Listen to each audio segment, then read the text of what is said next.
تمام احباب ذی قدر، سالکین عظام، علماء کرام، شرکائے ذی احتشام، السلام علیکم ورحمۃ اللہ وبرکاتہ۔ یہ آیت مبارکہ جو ہمارے سامنے ہے، میں اس کا ترجمہ دیکھ رہا ہوں۔ وَمَا هَذِهِ الْحَيَاةُ الدُّنْيَا إِلَّا لَعْبٌ وَلَعِبٌ، یہ دنیا کی زندگی کھیل تماشے کے سوا کچھ نہیں۔ اس ترجمے پر ہم سب مل کر غور کرتے ہیں کہ یہ ترجمہ درست ہے یا اس کو مزید ریکٹیفائی ہونا ہے، مزید پروگریسو ہونا ہے، مزید اچھا ہونا ہے۔ دنیا کی زندگی بامقصد ہے۔ تبارک الذی بیدہ الملک وہو علی کل شیء قدیر، للذی خلق الموت والحیاة لیبلوکم۔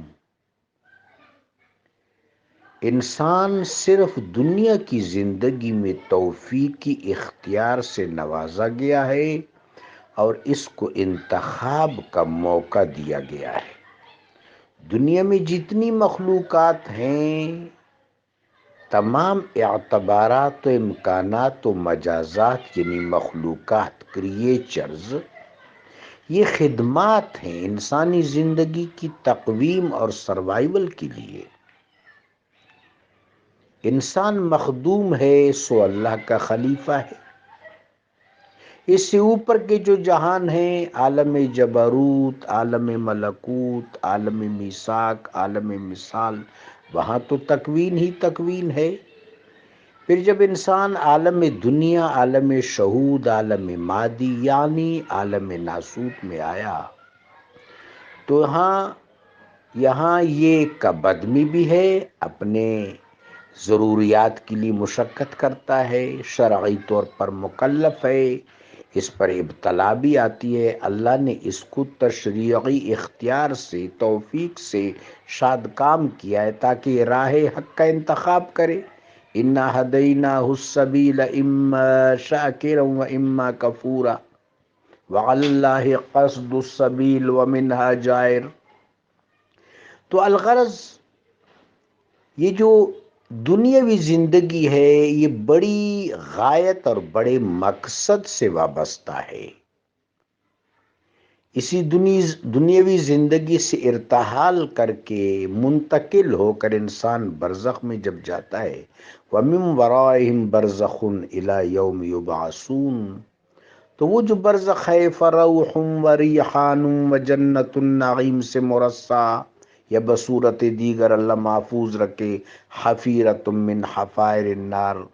اس کے بعد من بعثنا من مرقدنا ھذا ما وعد الرحمن وصدق المرسلون کا مرحلہ ہے۔ پھر حشر میں رب جلیل و جمیل کے حضور، یوم یقوم الناس لرب العالمین۔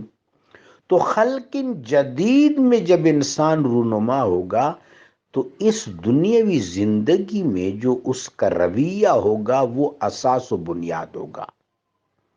اب کھیل تماشے کے سوا کچھ نہیں ہے۔ کھیل تماشا تفریح تو ہے، انٹرٹینمنٹ تو ہے، وہ کوئی متین معاملہ نہیں ہے، جبکہ دنیا کی زندگی تو نہایت متانت آمیز اور غایت افروز ہے۔ اصل میں لہون کا مطلب اشتغال ہوتا ہے، کسی چیز میں منہمک ہونا، کسی چیز میں مشغول ہونا، مصروف ہونا، طلب کرنا، تلاش کرنا، جستجو کرنا، منہمک ہونا، کھو جانا، اس میں جذب ہو جانا۔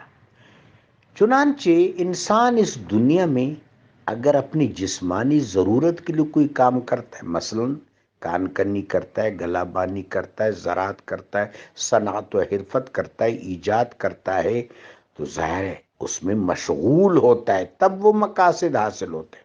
اس طرح روحانی ضروریات، طریقت و سلوک کا راستہ، معرفت کا راستہ، سیر اللہ کا راستہ، اس میں اعلیٰ درجے کا اشتغال ضروری ہے۔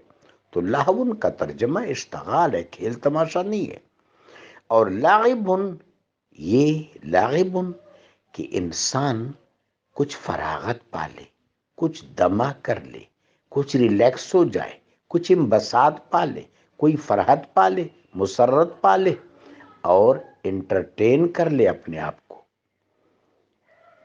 طبیعت پر کوئی خوشگوار اثر طاری کر دے، وہ الہام کی صورت میں ہو، وہ کسی اور حوالے سے ہو، کچھ وہ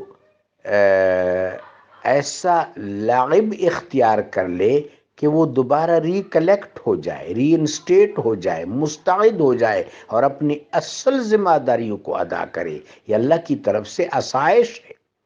تو یہ بہت بڑی آیت مبارکہ ہے جس میں دنیاوی زندگی کی اہمیت اور مقصدیت کو اجاگر کیا گیا ہے۔ اس آیت کا یہ ترجمہ اس طرح نہیں ہے۔ یہ میری گزارش تھی، ظاہر علماء اس پر غور کریں گے اور اگر میں نے کوئی غلطی کی ہے تو اس کو درست فرما دیں گے۔ جزاکم اللہ، آپ سب پر اللہ کی رحمتیں ہوں۔